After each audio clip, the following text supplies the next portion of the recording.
Alors, pour résumer ce qu'on a vu la dernière fois, c'est que le Messie Tisharib, ce qu'il a dit, il a dit que un homme qui est Baal Sechel, ça veut dire qui réfléchit et qui est intelligent, alors il ne peut pas arriver à penser, il ne peut pas croire que le but de la création de l'homme, c'est pour ce monde, pour 3 raisons. Qui c'est qui se rappelle des 3 raisons? On fait un petit résumé de ce qu'on a vu la dernière fois. Oui. On a vu les 2 derniers cours. On a vu que quelqu'un qui réfléchit, il arrive à la conclusion évidente qu'il est impossible de croire qu'on est venu. C'est merveilleux. Quand je pense à ça, attends, laisse-moi kiffer. Je kiffe. C'est impossible de croire qu'on est venu dans ce monde pour notre situation dans ce monde. C'est bon de le dire. Il est impossible de croire qu'on est venu dans ce monde pour notre situation dans ce monde. Rabotai, vous entendez? Mais la vérité, rien que pour ça, on devrait se lever et danser. C'est extraordinaire. Ça dit, il n'est pas beau ce monde. Il est génial. Mais il y a quelque chose d'encore plus génial qui nous attend. C'est quoi les 3 preuves que le Messilat Tisharim a ramenées pour prouver que nous ne sommes pas venus dans ce monde pour notre situation dans ce monde? T'as compris? T'as compris la question? Parce qu'on espère avoir compris. T'as compris? Et toi, t'as compris la question? Attends, ouais, ça c'est une des preuves. Guidon, il a levé le doigt. La preuve, c'est que c'est un monde de souffrance. Il a fait honte, c'est la première preuve. Et que les plaisirs, ils ont une fin. Ça va... Chazak, collègue. Ah là là, je me retiens pour ne pas me lever danser. Je vous dis, promets la vérité. Première preuve. Ah? Même une personne sur 1000, on ne saura pas qui n'a pas de galère anti-siège. Des belles galères, des nissionotes de fou, tu sais.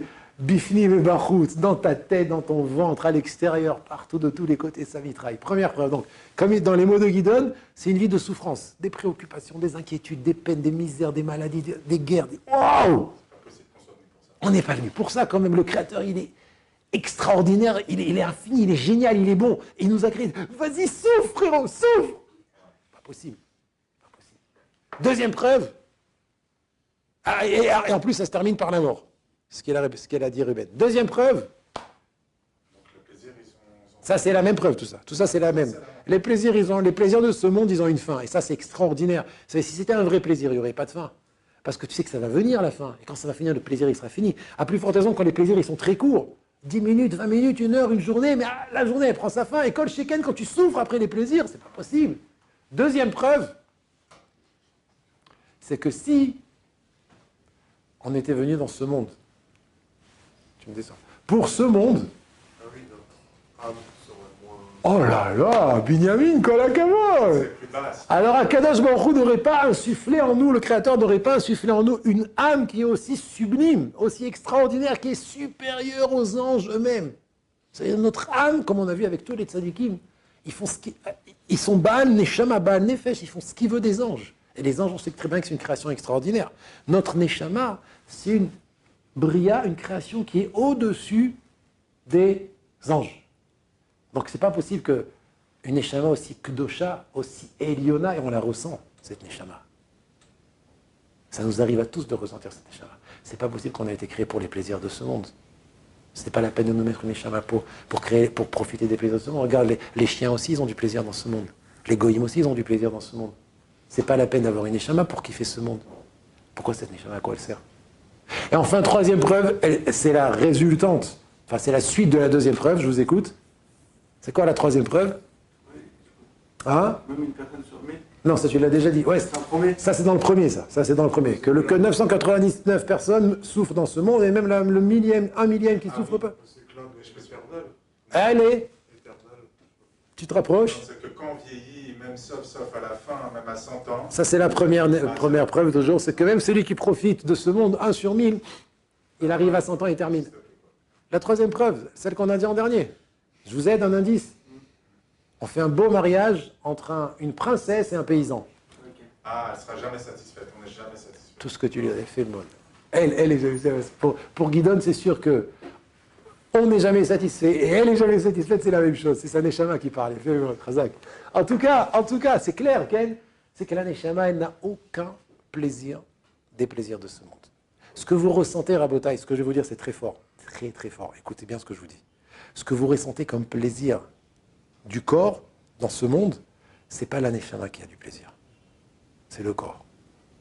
Mais la neshama elle-même, elle n'a aucune satisfaction des plaisirs de ce monde.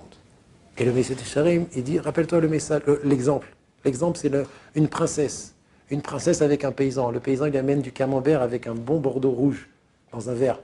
Il lui dit, allez chérie, on va faire des chaïm. La princesse, elle le regarde et lui dit, mais mon père, il ne me donnait pas du camembert avec du rouge. Mon père, c'était...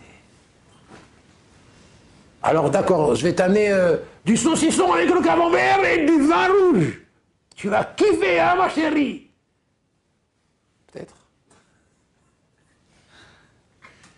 Quoi qu'il fasse, quoi qu'il lui amène, ben c'est la même chose. Vous amenez l'argent, Las Vegas, les casinos, les femmes, le cavote, ce que vous voulez à votre neshama, elle vous regarde, vous dit, mais tu sais d'où je viens, moi? Je n'ai aucun plaisir. Et le pire, c'est qu'elle est en nous. Et notre travail, c'est de l'écouter. Mais non, je kiffe, c'est pas toi qui kiffe, c'est ton corps qui kiffe. Mais ton corps, c'est pas toi. Toi, c'est un neshama. Ton vrai toi, celui qui te dit je, c'est un neshama qui parle. Écoute-la. Apprends à la connaître. Tu vas voir que tous les plaisirs de ce monde, elle les répugne, elle les dégoûte. Elle est dégoûtée par les plaisirs de ce monde. Ruben. Ça voudrait dire que du coup, la neshama, elle ne prend pas de plaisir dans les plaisirs que le corps y prenne plaisir. Mais quand on étudie la Torah, normalement, la neshama, elle prend du plaisir. Tout à fait. Alors pourquoi on ne le ressent pas? Alors que les plaisirs du corps, on le ressent. Parce que le corps, il est là.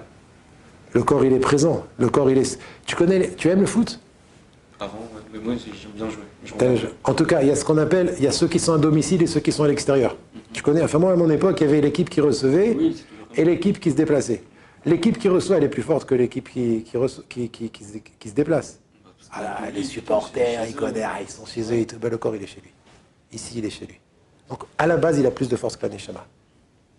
Il joue à la maison, le corps. Il y a un match entre le corps et la neshama. Le corps, il est chez lui, Rabotai. Il est au stade Vélodrome de Marseille. Et c'est l'équipe... Pardon. Il est au Parc des Princes. Ah, il paraît, non, il y a un nouveau stade. C'est plus le Parc des Princes. D'accord. En tout cas, il est chez lui à la maison. Et la neshama, elle est à l'extérieur. La neshama, elle vient de Olamot Elyonim. Donc, d'entrée, elle est désavantagée. Donc, il dit, une des manières dont on ressent que le corps, il a plus de force que la neshama et qu'il est chez lui, c'est exactement ce qu'il a dit Ruben. Quand tu prends un kiff avec ton corps, tu le ressens tout de suite. C'est maintenant que tu es payé. Ta neshama, même quand tu fais une mitzvah que tu as kiffé, alors encore une fois, celui qui écoute sa neshama, il va ressentir une simcha, une satisfaction qui vaut tous les plaisirs du monde. Mais il faut savoir la reconnaître. Parce qu'on n'est pas chez la neshama ici, on est chez le corps, on est à la maison du corps ici. Donc c'est sûr que on ressent plus difficilement les plaisirs de la neshama que les plaisirs du corps. Comment on peut faire Mais il y aura le match retour. Le match retour, c'est pas dans ce monde, non? Ah là, le match retour, c'est chez la neshama. Et le match retour, la différence entre le match aller et le match retour, c'est que le match aller, il dure que 90 minutes. Je vous salue, messieurs.